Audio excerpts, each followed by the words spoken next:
Hi, this is Chuck from IPN live from the Florida State Fair, broadcasting over IPNstudios.com. And we've been out here since about noon today. Had a lot of fun, the best time of the year at the Florida State Fair. And now joining me here at the South Beer Tent is Jack Harris from 970 WFLA. Welcome, Jack. Oh, it's nice to be back here at the South Beer Tent where I've spent many days in the past. I can't imagine that you'd spend a lot of time in a beer tent that used to be right across from where you used to broadcast all the time. Yeah, we did a television show here. I did a noontime TV show here right across from the beer tent for 16 years every weekday of the Florida State Fair. And of course, after the noon show was over at 1 o'clock, what do you do but mosey across to the South Beer Tent? Always sponsored by Budweiser and always right here in the middle of the, now not quite off the midway, but we got a great shot of the midway. We got the expo hall over here, and then the main gates, all three main gates are connected by this one runway where the best food, the best fair food is. You can smell it for half a mile coming in. Best fair food is kind of oxymoronic. You know, it's all good tasting and all bad for you. That's what's great about it. Absolutely. In fact, some of the stuff you talked with Rip about, we also had him on earlier today. And I think the new thing he's really in love with is the chicken fried bacon. Chicken fried bacon? Just like the old chicken fried steak from back in the, you remember back in the West by God, Virginia kind of. Oh, yeah, chicken fried steak's a very big deal. My favorite is, I mean, for really getting to the nitty-gritty, for people who want to kill themselves in a hurry, is fried butter. That's my favorite new one down here, and it's not far from the gate. I haven't had the guts yet to go and try fried butter, but I understand it's really magnificent. Oh, I can imagine fried butter. I mean, that's everybody's trying to outdo themselves and come up with the worst possible thing for you, and whoever did fried butter ought to get the cup on that one. I understand, though, that caloric intake, the cheeseburger donut, the Krispy Kreme donut actually takes the cake, so to speak. Yeah, I got a bad habit of sometimes I don't eat the bread around a donut or around a burger, but that one I would. I think that would win. Yeah, that's an easy one to pull off. Well, you know, we always do the nosing around segment when we're out and about together, and it's been a lot of fun. We actually were at the mayor's debate earlier this week, and you actually moderated that. How did that go for you? Oh, it went very well. It's kind of interesting because all five, the first question that people asked was, how do you feel about the bullet train? And all five said it's going to be a great thing for Tampa Bay. When I'm mayor, I will urge Governor Scott to move forward with the program and blah, blah, blah, blah, blah. And then the next day it's like, whoops, that's gone. Scott pulled the rug right out from under him before they could do anything about it. And I understand Mayor Pam had a few choice words for him today, too. Oh, there are a few people really upset about that. But he's trying to protect the taxpayers' interests. You know, it's a political thing. You got two sides to the issue, and being he's the governor, his side's going to win. I think you're right. He kind of usurps all the mayor's power in that regard. So if he doesn't want the money, he's not taking it. But I agree with you this morning. You mentioned on your radio show that they probably should have waited for the impact study. I'd love to see what the actual impact of the economy would have been on that. Yeah, I hope they come out with it. It was a feasibility study to try to determine what the ridership would have been and so forth. And that's hard to do. It's almost impossible, but at least you can get a general idea. And this was to be done by the state. It wasn't going to be done by anybody with an axe to grind in this thing.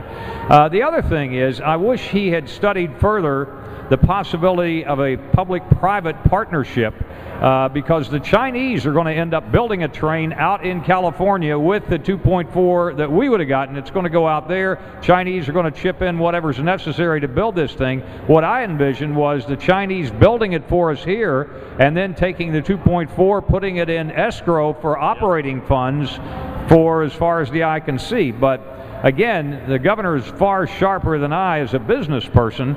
If he had good information and if he really felt it was going to be a $3 billion burden on the taxpayers, then he did the right thing, I guess. You know, I hope that's the case because you look at California's economy right now, and they're going bankrupt. We're going to pay for that train anyway because they don't have the infrastructure to support it. So who's going to spend the money to build the trains in California? It's going to be the American taxpayers because I believe the U.S. government's going to have to bail them out, but that's another show. It'll be interesting to see if they do it. We did it years and years ago for the state of New York. Yep. and that set a bad precedent. But if California gets bailed out, every state in the nation is going to say, hey, you got to do us. We're one of 50. You got to help us out. And I don't know that that's going to be the case. I don't think they can open those gates here. Hey, I want to say something about the fair. Well, first of all, when this thing started out here, I think they moved from downtown when it was the Florida State Fair at Old Plant Field, right, behind the University of Tampa, and it moved out here originally in 1976 or 7, whenever they first did that. They did it in April, thinking that made all the sense in the world. It's a state fair, sure, so you wait until all of the county fairs are over so they can bring their winning entries here and be a part of it. Well, I remember sitting in this tent, because it was here in 1970 whatever when this thing opened, sitting here with my old boss at 970 WFLA and George Fee, who at the time was mayor of Temple Terrace, and drinking beer, and you could have fired a cannon around here at any time of the day and not hit anybody. Nobody came, and they realized it was too late in the year. The people around here in April just didn't want to come to the fair. It was very, very hot, as you might imagine. And the other thing was, people associated the Florida State Fair with Gasparilla.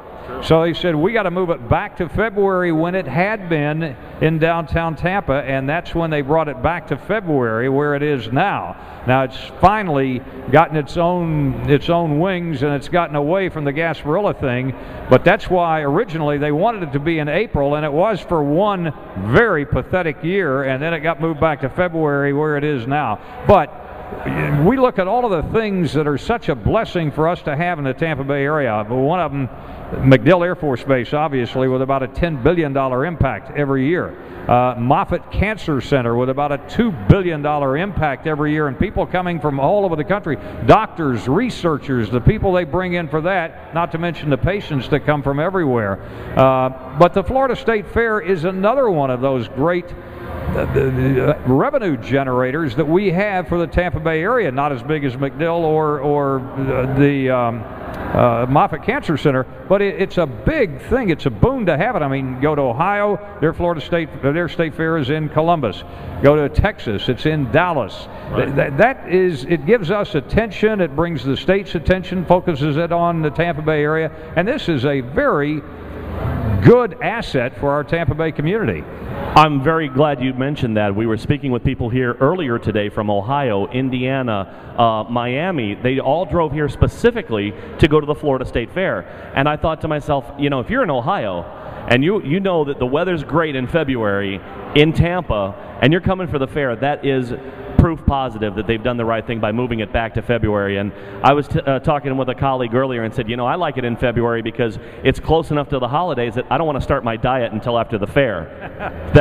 That makes good sense. No, it does work out because you generally have ideal weather now. And I remember back in April, the one year they did it, it was way too hot out here.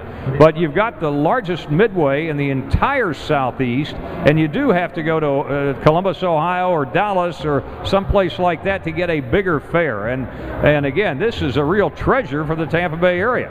Very true. And you know, anytime you can look at a midway and it's got its own sky ride so that you can get from one end to the other, that's pretty impressive.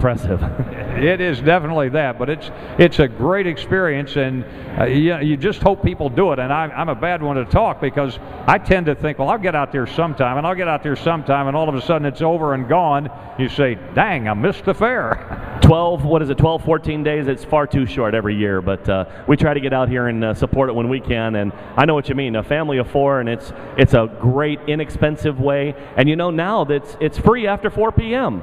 So, you know, kids are off school. They didn't get to go maybe on that school-free day on Friday. You bring them out any day after school. That's great. Oh, yeah. It's the best bang for your buck you're going to find anywhere. And the food, well, it's horrible for you, but it sure tastes good. You betcha. And I know what you're going to say right here and right now as we are just nosing around with Jack Harris, and we'll see you the next time when my nose is out and about. Thanks, Jack. We appreciate you coming on and being on the show. Good seeing you, sir. Ladies and gentlemen, Mr. Jack Harris from 970 WFLA. Let's hear it for him.